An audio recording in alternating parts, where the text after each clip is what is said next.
Manyan labarai guda uku daga arewacin Najeriya a yau. Na uku, an sace mutane waɗanda suke ibada a coci a jihar Kaduna, inda yawan mutane da aka sace daga wannan cocin fa sun kai akalla mutane 160 waɗanda fa har yanzu ba a samu an ceto su ba. Gwamnan jihar Kaduna yana ta kokari ya gaya za a ceto wannan mutanen. Sai kuma labari na biyu shine fa Majalisar Ɗinkin Duniya ta bayyana cewa fa ana fama da yunwa a wannan ƙasar namu sosai, inda kuma fa ta ci gaba da cewa fa wannan yunwan ma ya fi ƙarfi ne a arewacin Najeriya. A gaskiya kuma fa ana fama da yunwa a arewacin Najeriya ba na wasa ba. Ta sake cewa fa inda yawan mutane wanda suke fama da yunwa a arewacin Najeriya sun haura akalla miliyan 35. Kuna ganin ba mu fi ba kuwa? Wanda suke fama da yunwa a arewacin Najeriya fa sun fi miliyan 35. A ija maganan wasa a gefe.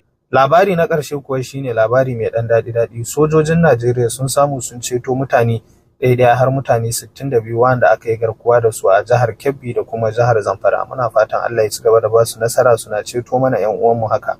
Su kuma 'yan ta'addan nan Allah ga su, Allah kai kaɗai ka san yadda za ka yi.